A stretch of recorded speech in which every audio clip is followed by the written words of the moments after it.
Permaculture 1 being published when I was 23. I suppose I developed a reputation in the early days of permaculture as being a practical, quiet, grounded person of the earth. It's 50 years last year that I met Bill Mollison and we started Wow. working. Permaculture is some sort of remedial holistics for people who've become disconnected from nature, disconnected from place, often overeducated in the urban industrial mindset, the technological and increasingly mediated cocoon.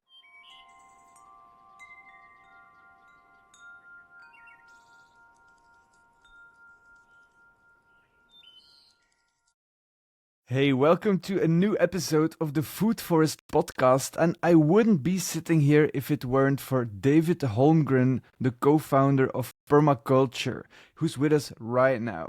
David, welcome to the Food Forest podcast. How are you doing? Great to be joining you from winter in our southern hemisphere at Mellodora. Mellodora is a farm you started, about 1 hectare big, and it's become one of the most famous permaculture farms in the world. Well, I used to say it was one of the best documented, and I suppose that contributes to it being very well known. But yeah, it's a small project and our home, and I don't know whether I would call myself an ecological farmer. I think I probably consider myself a better ecological builder, having built 3 passive solar natural houses over the years. But I know what the world needs most, especially in affluent countries. We have enough buildings, but we need to grow food every year. Yeah. Food and how we produce it is still the most critical issue in the world. Yeah. Together with Bill Mollison, you co-founded Permaculture in around 1978. If a listener is listening right now and hasn't really heard about the word permaculture, how would you explain it to them? And I know you probably explained it to a gazillion people during your lifetime, but would you mind explaining it? Well, in the original articulation of permaculture in the book Permaculture 1, which was published in 1978, we articulated it as a design system focused on how we integrate more perennial plants, especially trees, as a fundamental part of agriculture. And to do that, focusing on providing for direct human needs, so emphasizing that direct, in some ways, non-commercial relationship between food and consumer, bringing that back to a smaller scale.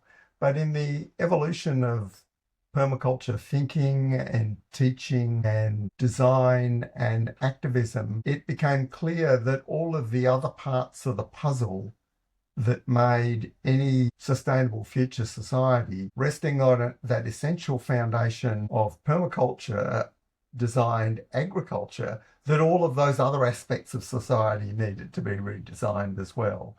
So I suppose evolving over the last 50 years. Yeah, almost. 50 years now, Wow. almost. It's 50 years last year that I met Bill Mollison and we started working together. Incredible. That I would describe it as a design system for resilient and regenerative land use and living. So it's both concerned with the production side of the equation, how we get our essential needs from a working relationship with nature, but also how we live and consume those resources, how we organize ourselves in our families, our businesses, our communities, and ultimately in the whole world. So it's concerned with both of those aspects, if you like, in an economic sense and the consumption side of the equation. Yeah, and it's more than just growing food. It's also about creating resilient community, about building buildings that are resilient. Yeah, you can make your entire life permaculture-ish. You were in the beginning of your 20s. You lived with Bill Mollison, and together you co-founded in my opinion, one of the greatest movements of the last half a century, literally. I heard that you were the guy that created the skeleton of permaculture and Bill Mollison added the meat to it. Would you agree with that description? Well, it's slightly more complex. Firstly, I would make a slight correction. I describe myself as the co-originator of the permaculture concept. And certainly we were co-authors of the book Permaculture 1, though it was based on a manuscript that I had been working on as a student, but not supervised or in any formal relationship with Bill Mollison. Our relationship was outside of any of that framework, even though he was a university lecturer. He was actually in the psychology faculty, but I connected with him because I thought he is an ecologist who thinks holistically, which I found was quite rare. Most of the ecologists I met, I thought, were reductionist thinkers, like most scientists. So the relationship we developed was informal, but I was also studying in a course which was teaching design for architecture, landscape architecture, urban planning. And it was probably the most radical experiment in tertiary education in Australia's history.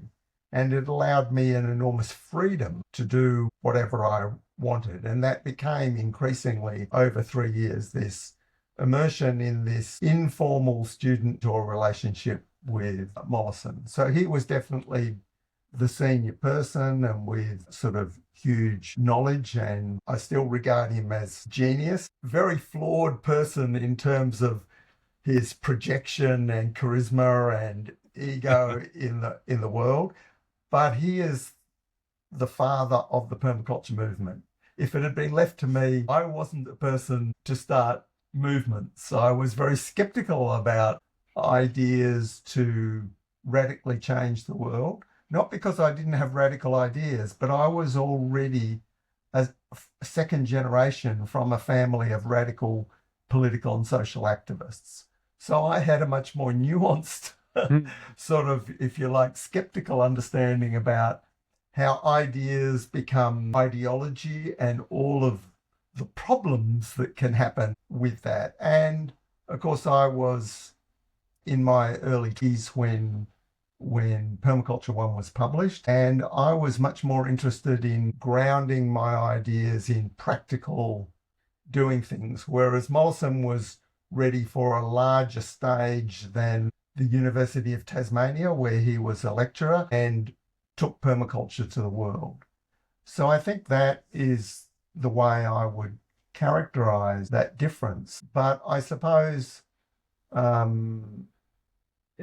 were many other differences too, but permaculture definitely came out of an intensive, really a 3-year period working.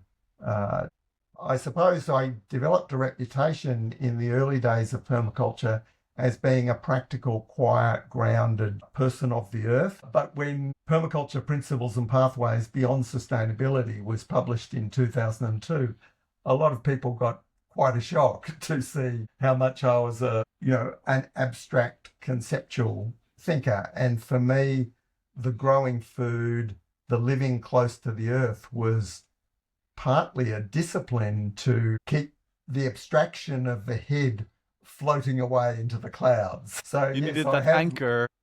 Yeah, I have lived a life where I've grown food pretty much every year. I've built houses, I've lived a life in the weather, but also managed to live a life as a public intellectual and in a lot of ways completely outside academic institutions or government funding or any of those other supports that most people depend on.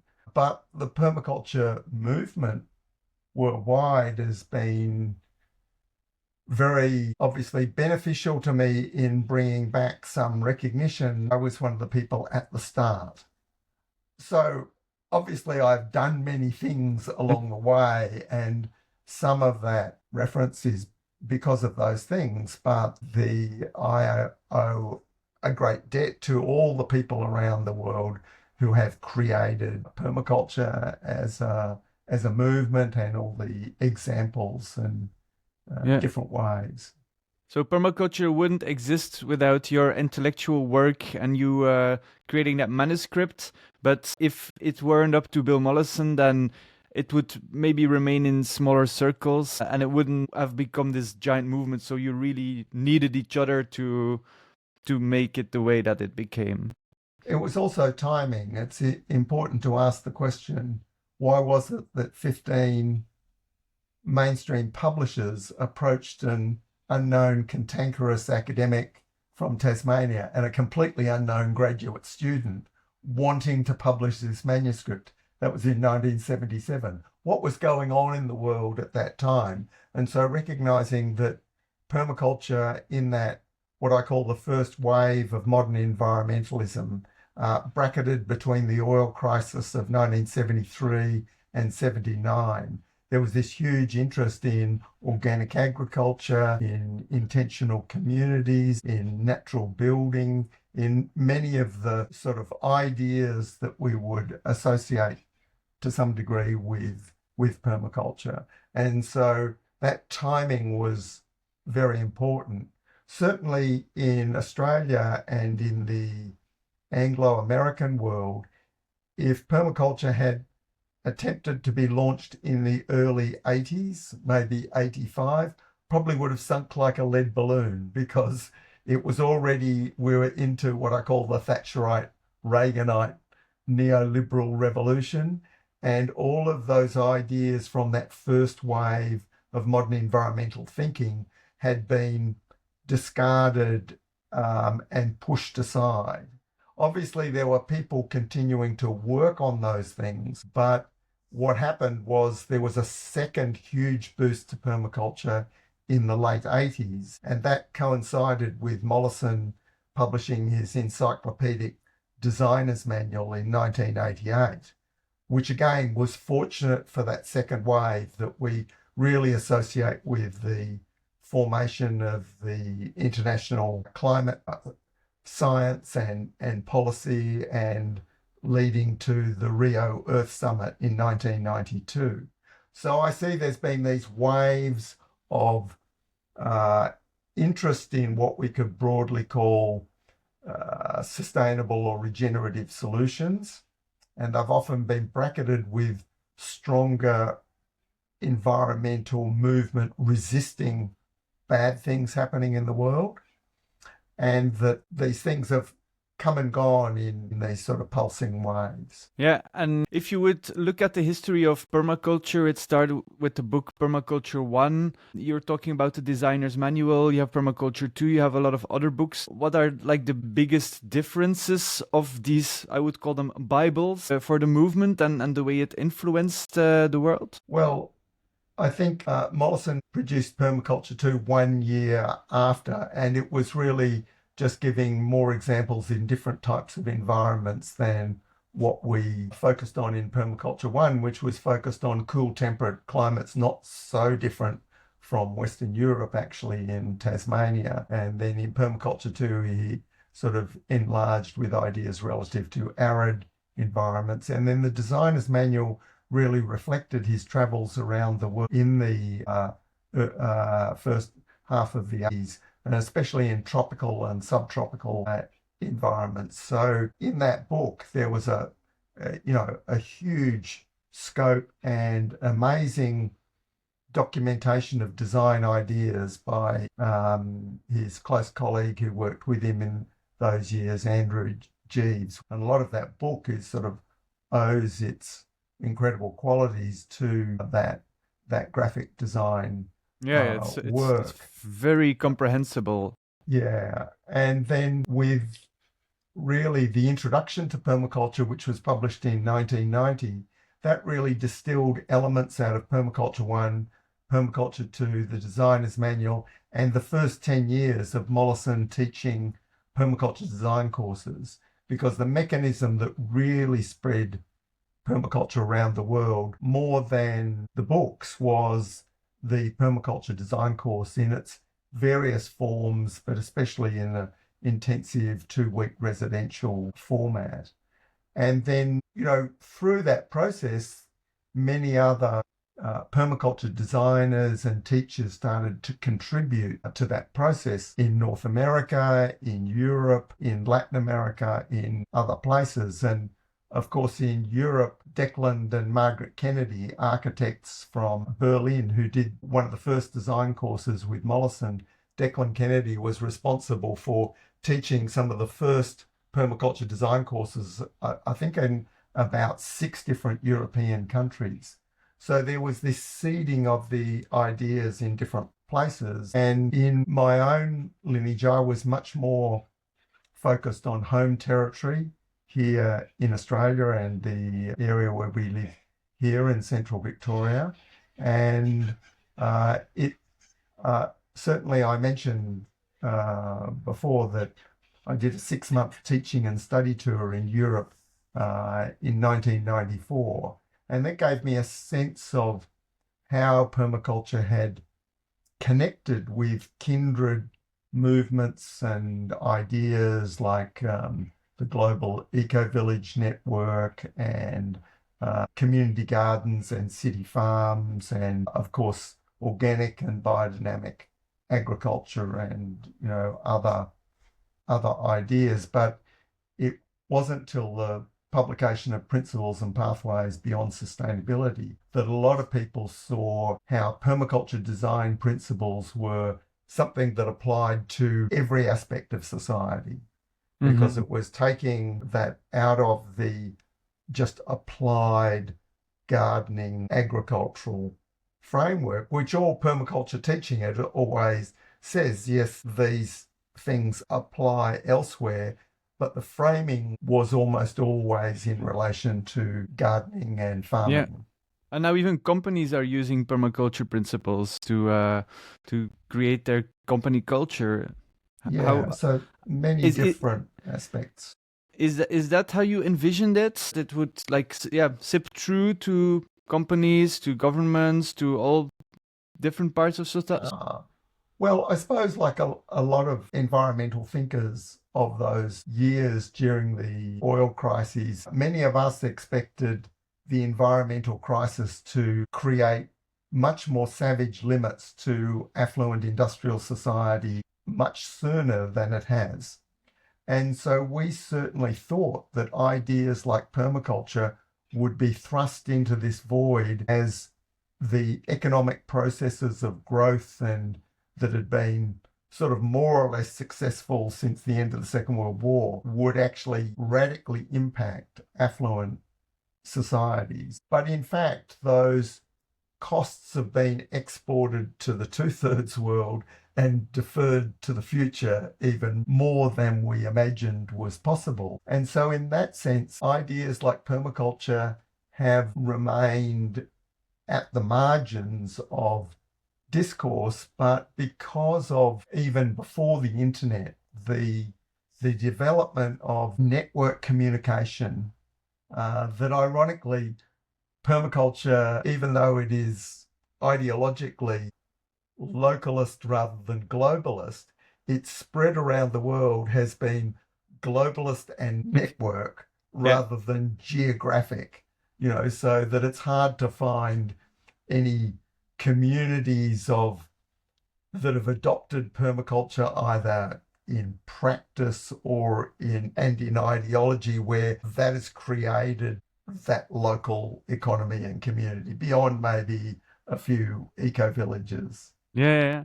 There's something that we can see how it's spread all over the world. And so this is, I suppose, part of the surprising way in which the modern world itself has evolved. So I could tell a short story in relation to this, because in the early 90s, sometimes people would say to me when they met me, "Oh, you're David Holmgren, you're famous." And I'd say, "Well, sort of." And I said, "You know how Andy Warhol, the American artist, said, in the future, everyone will be famous for 15 minutes. Well, my version of that is, in the future, and I was saying this in the early 90s, everyone will be famous to 15 other people. And yes, I am famous to more than 15 people, but you get the idea. And of course, since social media, we now have a world where everyone is famous to 15 other people. Yeah. So this issue of influence in the world is so big and has so much inertia and is so beyond our ability to comprehend the scale of the world geographically and the population of people and human activity on the planet, that we only can sort of understand that through the filters that we put up. And so within those filters, we can see things that are important and influential, even if in the larger context they're still very small. Yeah. But it's important. You can never underestimate how much influence you have, even on, just on the people around you. And you don't have to have written books, or you don't have to be a special person. Just like even by just talking to your neighbors, you have influence. One thing that I've been wondering, David, People, Planet, Profit, something that's adopted by a lot of companies. Every time I hear that, I say to myself or public, it depends on where I am, I say, hey, but permaculture said it first, the three principles. Do you know that People, Planet, Profit is based on the three permaculture, like the ethics of care of earth, care of people, and fair share, which is in a sense what is the profit or the distribution, or where are things allocated. I'm not aware of that particular connection. I think I have been very particular about acknowledging other lineages of thought and activism and design that have contributed kindred ideas to permaculture, and ones that have been maybe influenced directly and indirectly by permaculture. So some of these ideas, of course, are in the zeitgeist of the times, what is around, and people are expressing those things in different ways. And of course, these things come also in, as I was saying, in historical waves. So people reinterpret consciously and often unconsciously ideas that have had an earlier articulation in a different way, but they're, restating that. And certainly that core idea that was central in permaculture at the start, the idea of tree crops, people care, food forests. Now, I was thinking of that particular sort of technical expression of permaculture design in agriculture, focusing on trees. Sometimes people said, that is a re-articulation of Russell Smith's Tree Crops, a Permanent Agriculture, published also in the 1920s. Standard book. Yeah. And then other people's ideas in agroecology, and especially syntropic tree systems, are more current articulations and evolutions of that same idea, with obviously variations and different emphases. And it's the same with the food forest movement. There are also so many parallels, and it's also just like an amplification of a part of permaculture, I feel. Yeah, and of course, as an individualist ecological pioneer, I naturally have quite some opinions about those various articulations, in the same way that there's a tendency, I suppose, in these fields of endeavour in trying to colonise the psychosocial space. There's also quite a strong competition of ideas in when we're talking about open ground, using the ecological succession analogy, that where ideas are colonizing new ground rather than the mature ecosystems of a mature, stable civilization with its institutions and its ideas. When you've got this new exposure and change, a lot of the ideas are naturally in competition with one another. And people often get very perplexed or disturbed about this, because, where is the cooperation, and these different voices articulating different views in terms of the sustainability debate. But it can be tricky, Yeah, and I think that's part of what is actually necessary when things are changing rapidly. Yeah. So when we look at nature, we see so much more cooperation and symbiosis in mature, stable climax ecologies and in the rapidly changing environments of bare ground and the pioneers colonizing it. Competition is actually a natural part of that process. Yeah, because you see permaculture, you see agroecology, which some people coin as the bigger brother of permaculture because it's more large scale, but has very similar principles. Then you have regenerative agriculture, which can be very technical without any ethics in the worst case. Biodynamic farming, which has a lot of similarities, and agroforestry, food forestry. And what I see is that, for example, farmers cannot be convinced with permaculture. I tried that a lot. But if you talk about agroecology or regenerative organic, they're much more open.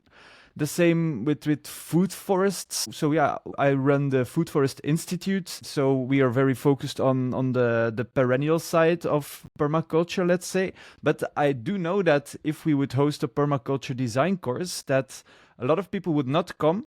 But if we do host a food forest design course, a lot of people would come because they associate permaculture with things they don't identify with.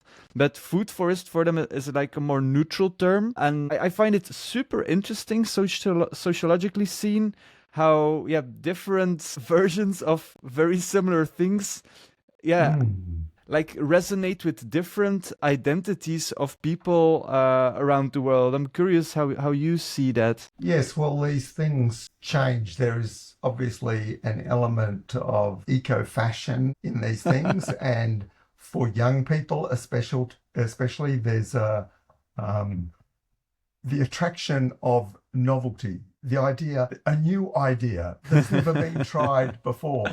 Whereas society overall, and especially older, tend to be like, oh, well, if something's never been tried before, maybe we shouldn't put too much faith in it or too much expectations on it. You know, there's a natural conservatism of, well, this is how things are at the moment. Maybe we can experiment at the fringes. So this tension between doing what the grandfathers have always done or what we've inherited through institutional structures and the wild novelty of the degree to which those things are attractive. And certainly for traditional farmers, and whether we see them as conventional, involved in chemical inputs and the globalized economy, or whether we see them as socially conservative, embedded in their traditions of what farming is.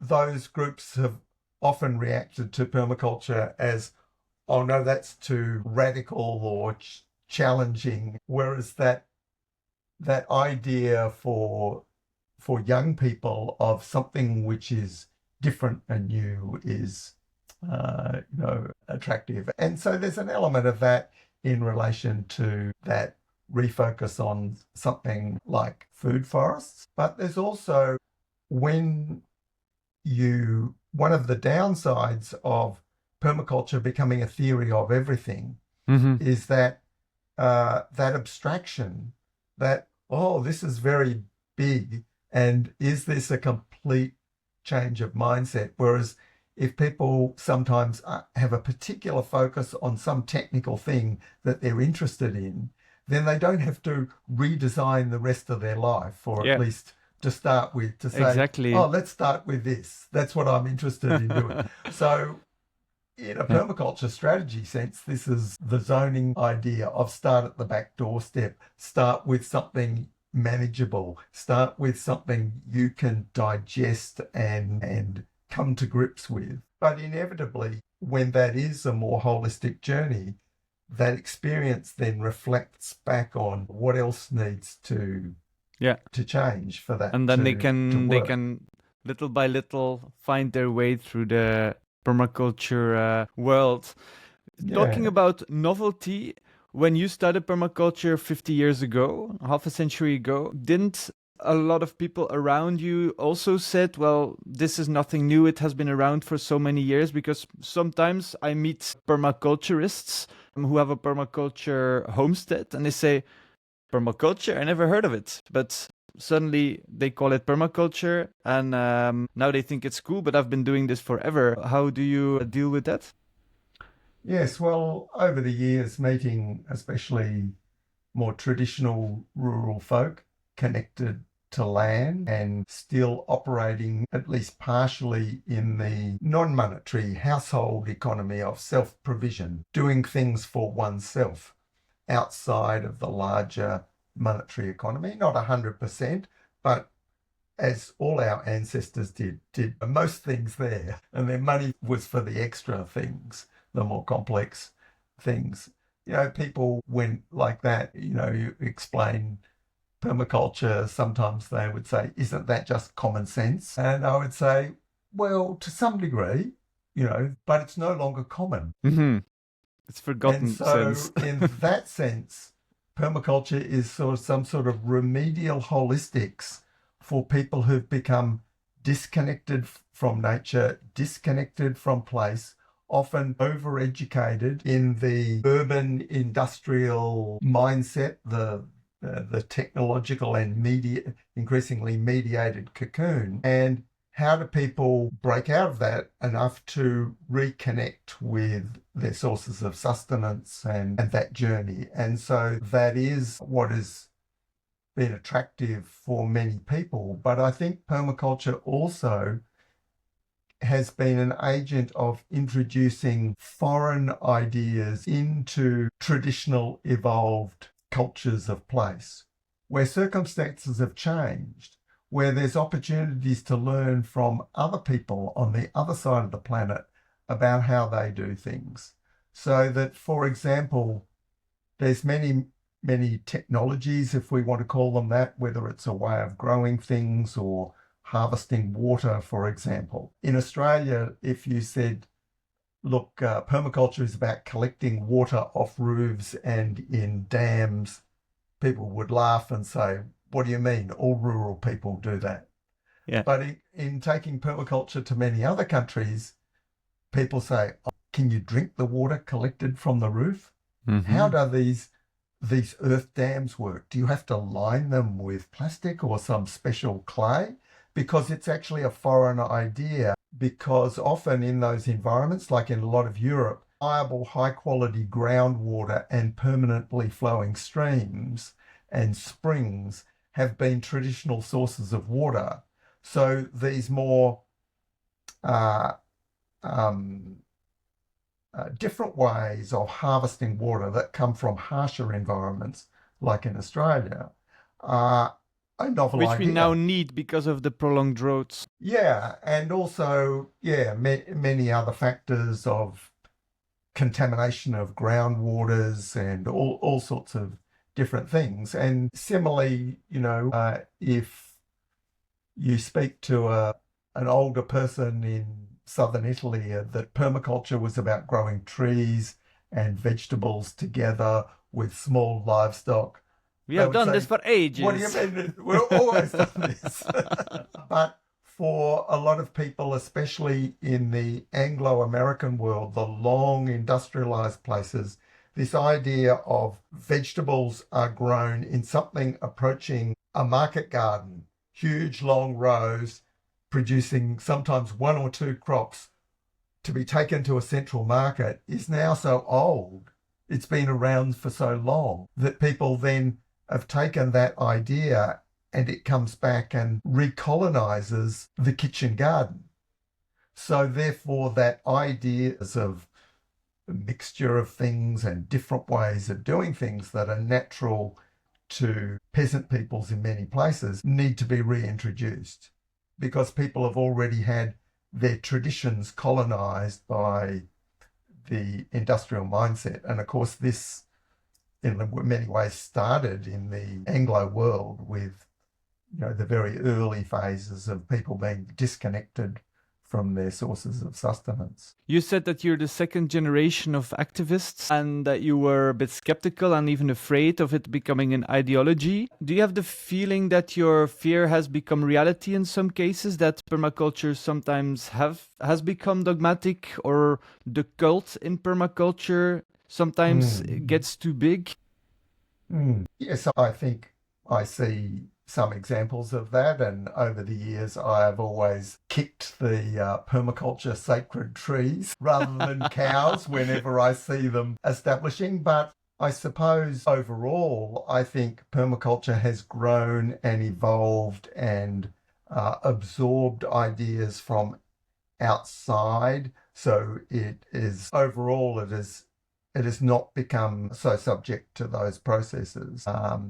So as I had in the past were, I suppose, related to that idea that we thought society was going through a much faster systemic breakdown, and that in that chaos, ideas like permaculture would be thrown into the forefront, which would be amazing and exciting, but the risks of it becoming some sort of eco-fascism, which I genuinely sort of thought about, may seem silly now, but I think in the extreme change that could have been really the case. And I think there's aspects of environmentalism as society does start to break down, where there's this desperation and this sense of, if we could get our hands on the levers of power and make people do things and sweep changes, whether it's get rid of all the livestock on the planet or stop every use of pesticides instantly, or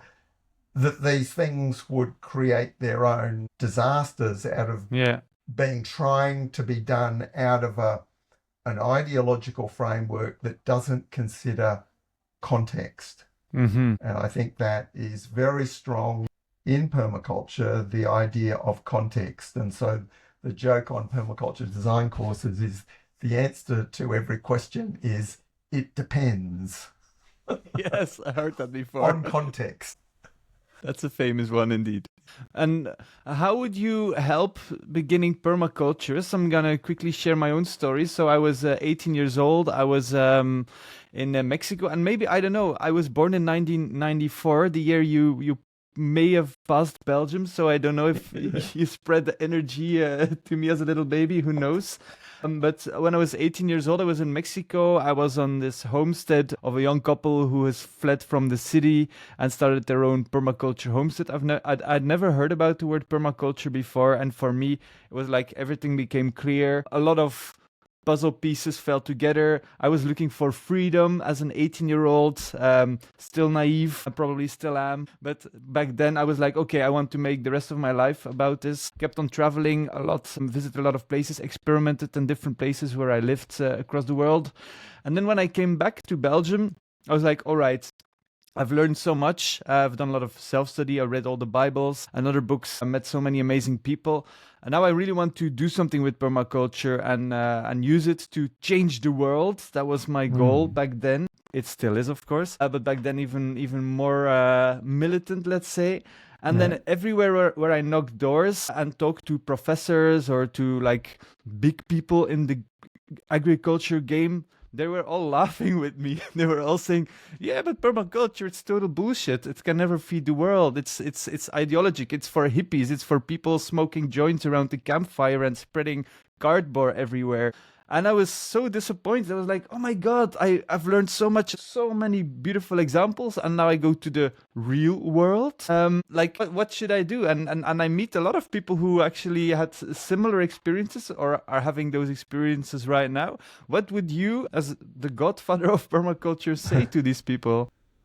Oh, well, first thing, I think it's important to acknowledge that ideas get dirty in the real world. And permaculture ideas exploded out into the world through popularization, and inevitably through that process of it became seen by some people as eco-fashion, and people might see naive examples of permaculture design or people experimenting, and most experiments fail. Like learning is expensive.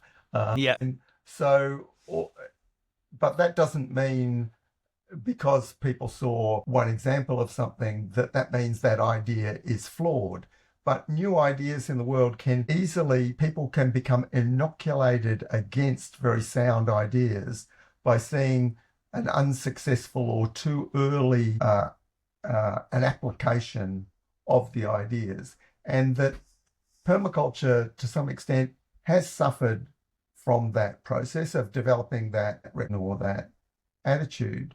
But it also reflects the larger psychosocial context in which the economic forces on farming and food production have been so savage, so unrelenting in their forces, constricting things and demanding higher and higher output productivity with less and less human involvement, that those ideas of permaculture have been seen as, well, they may have some connection to gardening and home production, but they don't relate to the real economy of agriculture. And I think it's fair to say that the number of examples of good permaculture design applied at commercial agricultural scale have been relatively limited. And what I've said over the years is that sometimes those people who have the best examples don't describe what they're doing as permaculture for one of at least three reasons, and sometimes several of those reasons. First, that they are trying to influence others or get credibility for what they've done, and what their ideas are already radical enough within their industry, their community, and they don't want to be associated with a more radical idea of permaculture, because it will lead to their idea being dismissed, ridiculed. Yeah. And sometimes it's because those people have actually looked at examples of permaculture and say, no, that's actually not a very good thing. So they're actually critical of permaculture. And then the third reason is that some people have such a high understanding of the permaculture vision that they're so modest that they wouldn't say that what they've done is actually an example of permaculture. It's a stepping stone towards it in some small way. And sometimes those three reasons for not calling what they do permaculture are bound up in the one case. So I think this, when I look around the world, and I haven't traveled hugely, but on several long-term teaching and study tours, I can see a pattern of sometimes some good examples of ecological food production at different scales in permaculture labelled projects. More often, good examples of ecological building. But the most universal thing I've seen is fantastic examples of creative reuse of what society is throwing away. So and the sort of behaviour changes that go with that creative reuse, and whether it's people using old baths to make wicking beds or different things, because these amazing opportunities in a throwaway society to creatively adapt and reuse what society already has. And so I suppose because that is a place where there's the opportunity to obtain a yield, make a profit, make an impact, that those are what one often sees in permaculture projects. Whereas to say, I am going to be a food producer and produce food for a community, for a market, and it's going to be effective, cheap, healthy, and good for the land, that is enormously challenging, especially as a way to earn a livelihood. So I think the more radical one wants to do that, the more that becomes like actually not practical in the current context. Yeah.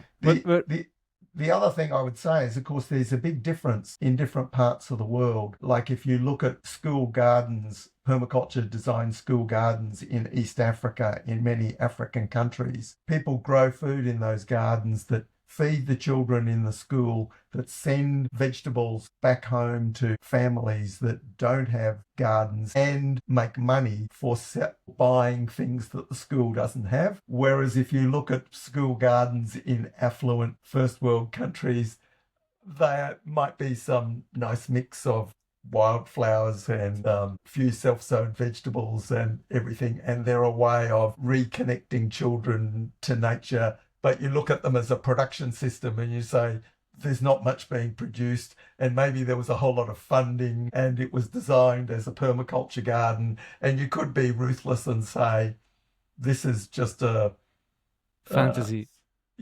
or eco-fashion, or it's environmental education. That's what its role is. Yeah. So just recognizing that in different economic contexts, It depends on the context, just like you said.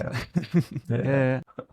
Yeah, what really helped me was like when I felt a bit lost that nobody was taking permaculture seriously, is when somebody told me, yeah, Louis, go into agroecology, you'll find more rest there. And it's true. I really went into the agroecological world. I also helped with the establishment of the House of Agroecology in Belgium, where we're now even talking with big supermarkets to create pre-competitive agreements to agroecologize several food chains. It's something that has never been done before, so it's really cool. But what I often see and also tell people is that permaculture is like one of the most fun ways and most exciting ways to enter the world of regeneration, and then use this or to stay in permaculture world, or use this as a stepping stone also to go into more in depth in agroforestry or food forests or agroecology or regenerative farming. That it's all connected, and that has really helped me a lot. But I think the roots for me are still somewhere deep down into permaculture. So I'll be forever grateful for what you and Bill Mollison did. I would like to talk about reading the land as an intuitive human capacity. It's something you often talk about. I'm wondering how you would advise people who has been living in big cities for their entire life, and they say, oh my God, I want to go to the countryside. I maybe bought a small plot of land that I want to do something with. How can an urbanite develop this capacity to intuitively feel and read the landscape, in your opinion? Well, I think, yes, certainly reading landscape has been a passion of mine in the journey that actually led even to Permaculture 1, of going around looking at old abandoned gardens and forest arboretums to see what had grown, and especially how things fared when humans did something and then walked away.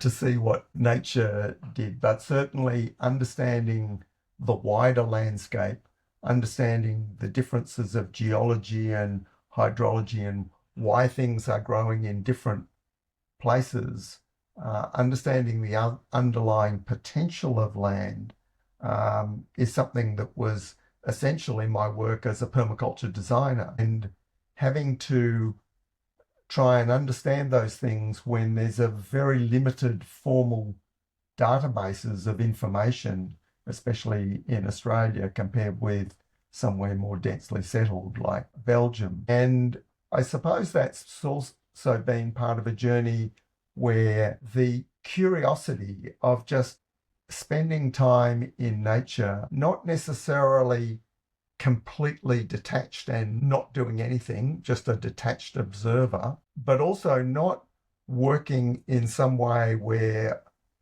you are doing repetitive hard work that is stopping you seeing things. And so in some ways, whether it's gardening, whether it's foraging in the landscape, or whether it's fishing, hunting, all of those activities where you have some purpose, you are attempting to get somewhere, but you're not sort of closed off from your environment. You're opened up to it. And asking those questions. Why is that like that?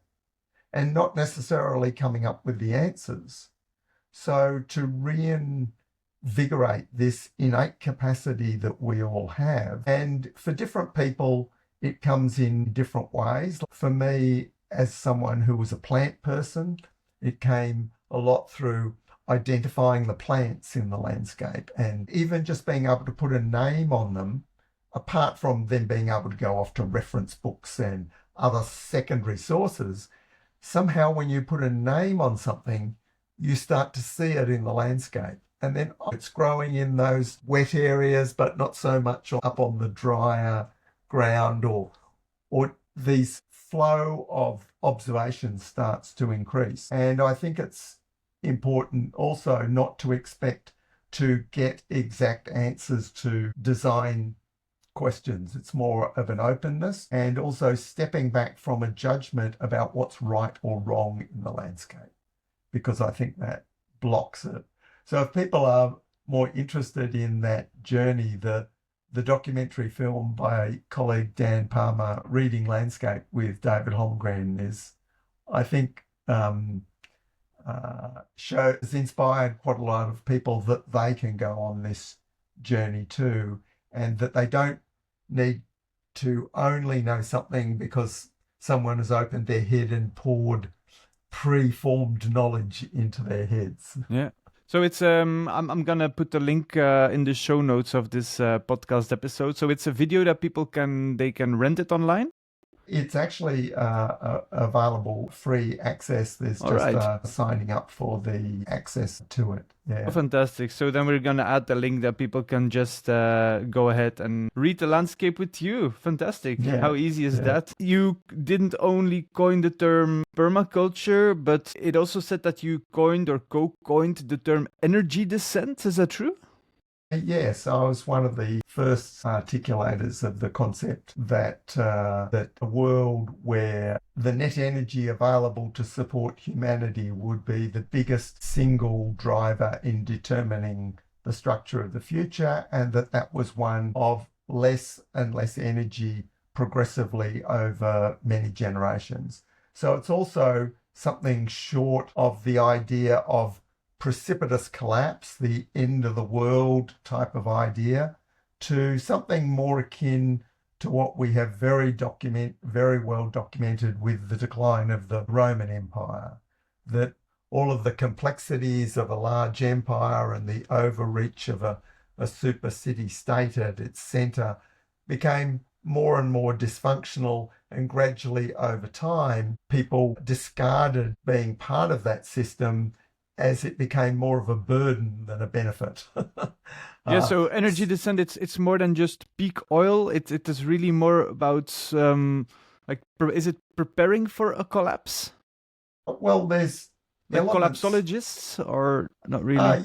Yeah, well, I suppose I've been critical of the term collapse, at least in its meaning in English, of meaning a precipitous ending of something, and that like the other strong articulator of the energy descent concept, John Michael Greer, we've both suggested it's a progressive process that takes time over generations, but I sort of have come to accept the term collapsologist. I was classified as a collapsologist in the French book, in the English translation, How Everything Can Collapse. But I suppose a lot of these things depend on scale and proximity, that, the end of the global financial system due to financial depression worse than 1929 would, for many people, feel like the end of the world, especially given how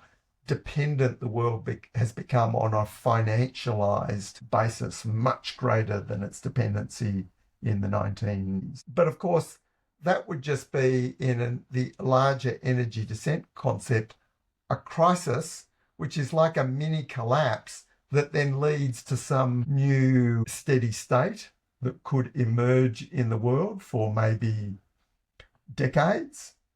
But then because of energy descent, there's further crises. So instead of these things being a recovery, and a bounce back. There's actually a progressive simplification, relocalization of the global economy to more local economies. And so I've written about this in various ways, from a systems point of view in the online website futurescenarios.org, and then in stories also about the future. A small story I wrote about our own region, backcasting from 2086 that I wrote in 2016.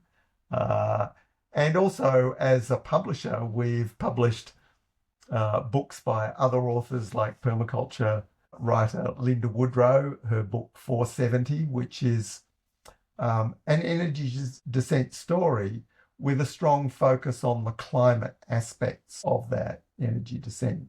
Yeah, so if you would, like, people who are totally new in this area, I would like explain it in one sentence what you think is currently going wrong and where we are heading into, and like possible challenges we face and where we would need to go to. How would you like explain it as briefly and simple as possible? We are facing a world that the American podcaster Nate Hagen's called the Great Simplification. Instead of society becoming progressively more complex and dealing with the problems it's created by being even more complex, eventually that reaches its limits and things start to simplify.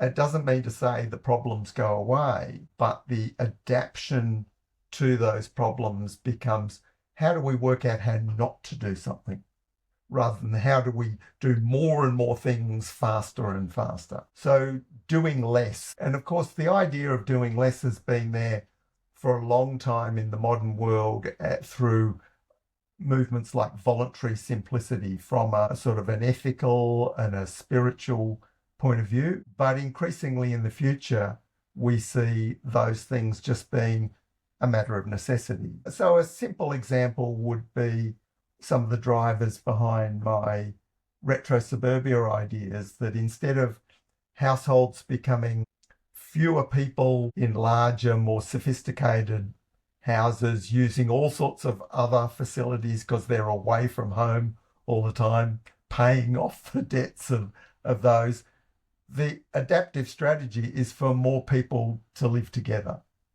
And whether that's an extended family, a traditional family, or whether it's some other form, co-living, co-housing, stuff like that. That's an adaptation of, no, let's have larger households, more people, and more home-based lifestyle, because it's actually more economically efficient. And that's what we see. Shared swimming pools, instead of each have a private swimming pool, share them, share the tennis courts. And some of those things will come by design and planning and an element of privilege, and some of them will become through gritted teeth by necessity. But if we do it with design and intention, we will find we have a better resilience in the challenges of the future than if we are in denial of those realities. And it's better to do it intentionally. For example, I have some friends who live in a co-housing or co-living project. They have their own apartment, which is pretty nice. And then they have all these shared rooms, which they don't have to maintain themselves. They don't have to clean themselves. It's like they clean it like maybe once every week, because there are like 50 families, so you only have to clean 1 week per year, which is pretty cool. Yeah. So there are a lot of advantages there, and it's better to do things like that intentionally than, like you say, being forced to because we have an energy crisis or any other kind of crisis. So, David, you've been 50 years in the world of permaculture. You co-created. If you look back over the decades, in your opinion, what has been your biggest success that you really think, wow, I really made a little dent in the universe there, for myself or for the world? Well, I suppose I could see that at sort of different scales. One is the persistence here at Mellodora on this small piece of land, and the associated work on the common land beyond us that has happened informally with people in the community without any legal license. changing that environment. And I think that is something that has nourished my position in the world as an articulator of permaculture, has given credibility to that I'm actually doing what I'm talking about, that I'm being the guinea pig of my own ideas, rather than projecting this is what the world should do and being on the lecture circuit around the world constantly from one hotel to another saying that. So, but that's also nourished what I've done and informed the larger ideas in the world. And I think those have ranged from the harsh realities of energy descent to the positive idea that nature is actually renewing itself. It's not just falling apart, because the predominant environmental story is of nature as this raped maiden that we have to help her back to health in some way. That there's this counter story of the power of nature rebuilding herself, often in new ways, in what's really effective, novel ecosystems. And so that work on the public land is connected to this larger ideas in land management that are associated with this recognition that huge amounts of the land area are, for better or for worse, are novel ecosystems, nature creating new ecosystems in response to what people and other changes in the world. That's very hopeful to see, indeed, that nature is always coming back. So your biggest success is actually being or staying grounded all these years, this half a century, while projecting it to the world. And that's probably also literally keeping you grounded and keeping you giving inspiration and giving you credibility. So that's pretty inspiring, actually, because a lot of people are in the permaculture world are living out of hotels, giving lectures, and I don't know what's happening to their permaculture homestead back home. If you look at these things are always can be a balance between, how do we sort of project change in the world, and how do we be the world we want. I have to admit that I'm also sometimes that guy living from hotel to hotel, and I'm also that guy sometimes. It's sometimes hard to keep the balance, but I do love my own food forest and being happy to retreat in that. If you look back at this half a century, what were your biggest disappointments? If you had to name one that really stood out. Yeah, I suppose the sense of missed opportunity to use the incredible gift that fossil fuels have been, that so many things in the world that we've done with that power could have been used to do things for future generations of enduring value. One of those that has been close in my own practical and design work is been the use of earth-moving equipment in building dams and earthworks to rehydrate landscapes and sustainable building projects, whereas most of that power in the world has been used to create more freeways for people to go faster back and forth, ignoring the landscape. So recognizing fossil fuels as, rather than being polluting, damaging, destroying the climate, the predominant story, know that these were incredible gifts, that if we'd recognized how precious they were and used them for the best for the future, that there's been, you might say, so little of that. And as that depletion bites and the adverse consequences of fossil fuels become more and more of the issue, it becomes harder to even articulate them as precious gifts. But I still do. I still regard them as in that way. It's a very much more empowering way to look at them, because most of the time when ecologists look at fossil fuels or climate activists, they say, oh, it's something, it's devilish. But you're like, no, no, no, it's like the best gift we ever got, but we're like just abusing that gift. But let's use it to fuel all our bulldozers and our digging equipment and just use it to rehydrate the landscapes. And I think it's probably not too late. And it is still relatively cheap right now. There's less available than there was 50 years ago. But maybe it's not too late to do that. Or do you think it's too late?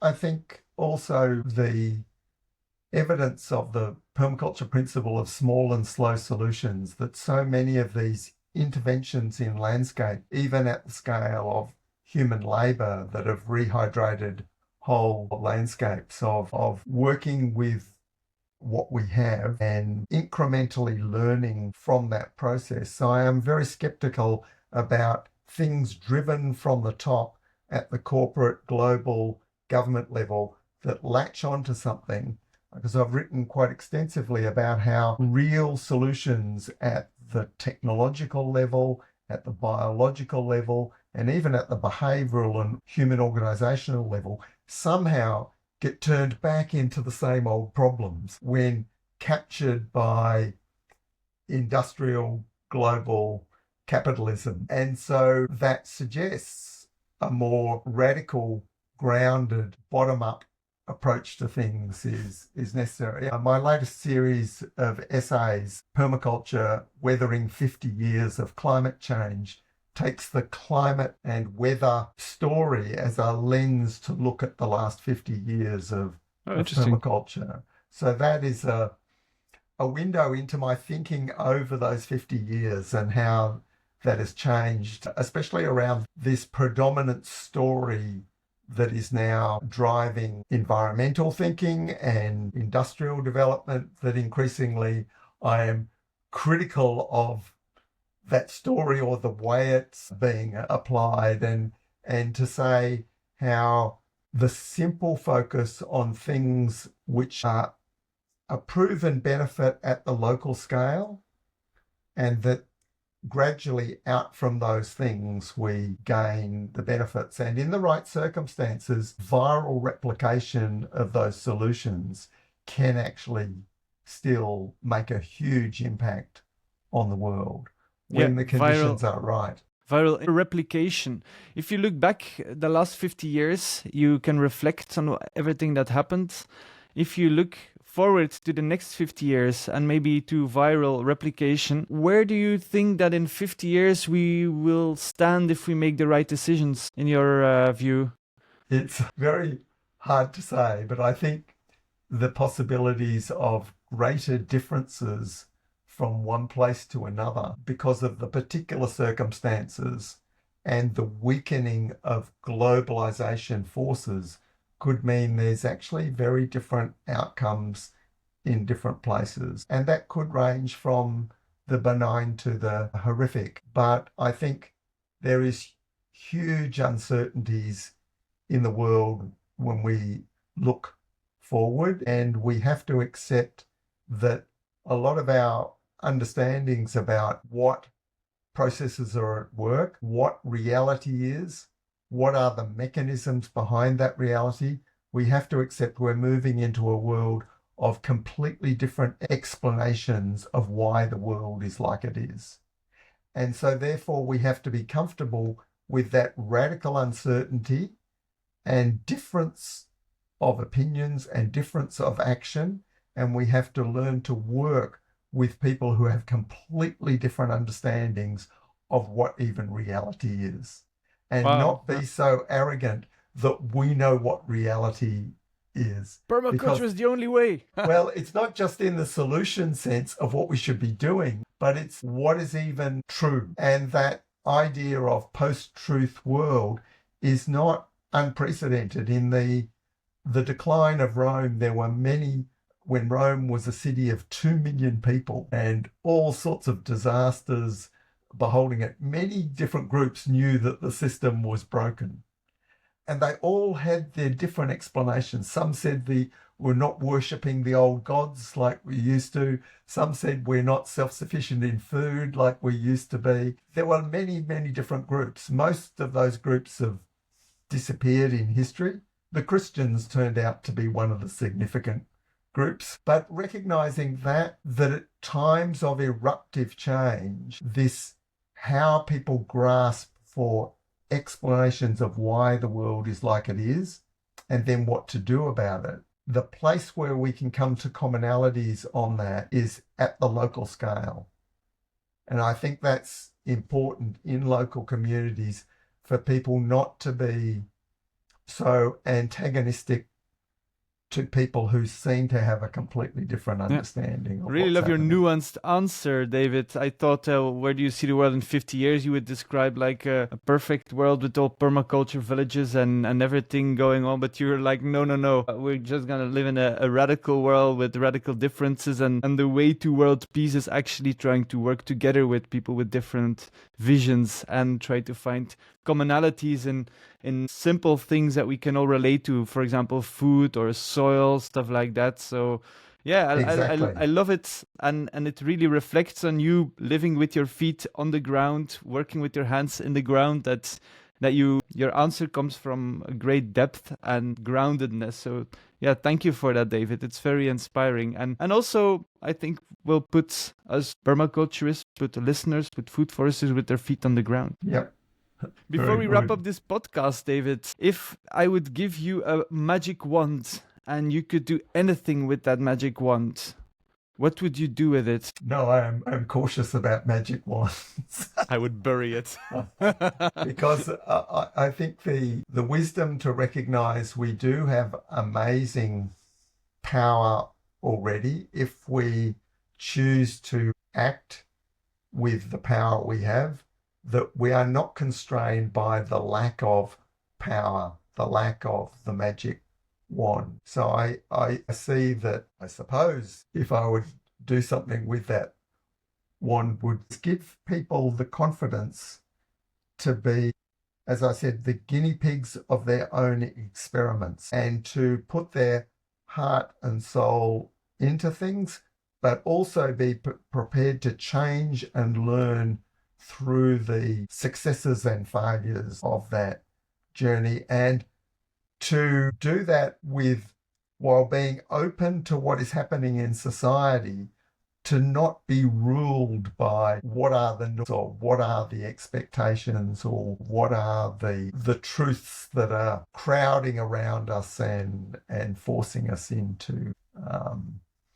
the various conceptual straitjackets that we are bound within.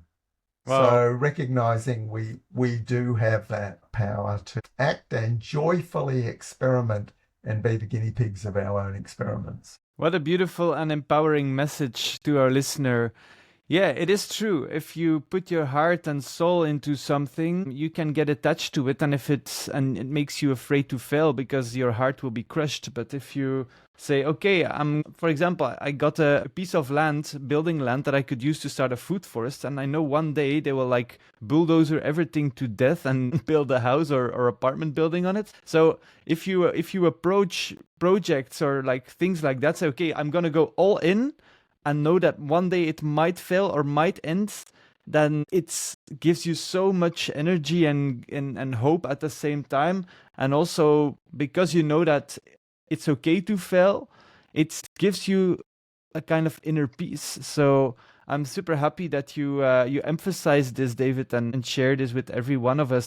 And failure is only a step to learn. It doesn't even really exist. It's just one of the biggest stepping stones in your life, and the more you fail, the more you gain. So thank you for this wise words, David. Before we end this podcast, are there any last words you want to share with our audience? Well, I could relay an anecdote about my years in my 20s when, on the back of Permaculture 1 being published when I was 23, I did so many things, learnt so many skills, and by the time I was 30, often people would say to me, how did you learn all these skills? And I would say, well, I've never had a job, a conventional job, and I've always prioritized doing things where I can learn. And that has often involved using other people's land, other people's tools to do things that they think are a good idea also. And obviously I had to have some credibility or energy for people to allow me to do that. But people would often say, why did you do all this when you didn't own it? Mm. And I said, well, what I do and leave behind is one thing that may be of value in those small experiments. But what I take away from what I learn, no one can take that away from me. Mm-hmm. So that early stage of being in that intense learning phase and putting in the idea of what is going to happen to that, can I own that? Can I control that? That was not important to me. Obviously, in older age, I am very attached to what we have created here at Mellodora, but I also know the stories of past visionaries who created their school or their place in the world, and then it was destroyed in some local political fracas or burnt to the ground by the Vikings, like happened to the monks of Lindisfarne. But when you look at those people, their ideas have this amazing influence in the world. And so it's taught me a lot about not to be exactly attached to a particular outcome or project or goal, that it's that process that's more important. Yeah. Wow. What a beautiful final words of you, David Holmgren. Thank you for being on the Food Forest podcast. I've definitely enjoyed it. We've gone way over time, but I have the feeling that we could have a 30 episodes only with David Holmgren because of his experience, but also of his wisdom. It's much more than just design principles. It's a deep philosophy that you can truly feel. So thank you for listening to David Holmgren together with me. And if you want to learn more about his work, definitely read his books. We're going to share them in the show notes on www.foodforestpodcast.com, where you can also see a link to his video Reading Landscapes with David Holmgren, but also to his essays, also to other podcasts we recorded, to different design trainings we give, and other cool things we do. So see you next week for the next episode of the Food Forest podcast.